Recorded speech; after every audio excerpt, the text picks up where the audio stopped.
I know you guys love my messy life, so here it is. On Tuesday, I went for an STD test. I go in. That's what responsible adults do, okay? I don't have any issues, but I thought this is what I do. So I go in there.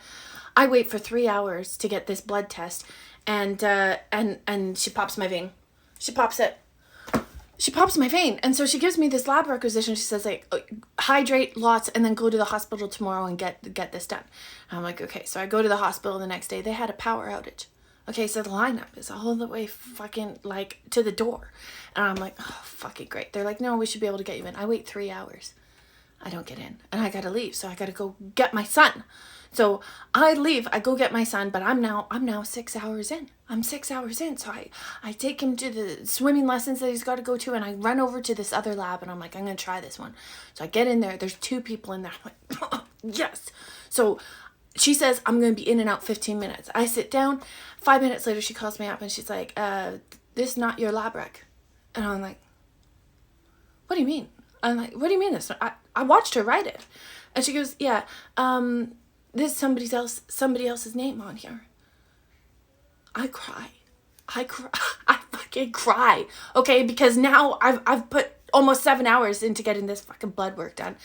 And then I call the options clinic and get really mad. And then they book me an appointment for today, right?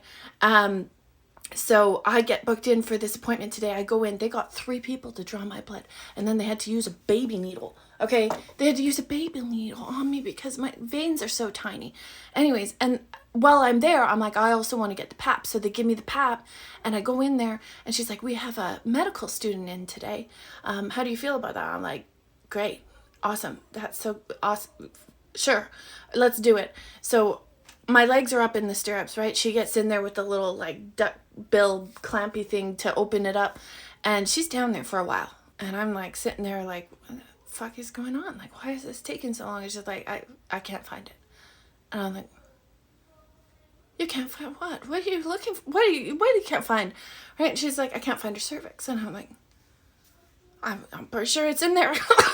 I'm pretty sure it's in there. And then I start laughing uncontrollably, which just makes everything tighten. So now I'm like squeezing and I can't stop laughing. They're like getting me to put my fists under. Eventually they did find it, which was nice. And then I'm pretty sure everybody heard me laughing because when I left, all eyes on me, all of them, all the people in the waiting room. And I just looked at them all. I'm like, it was fun.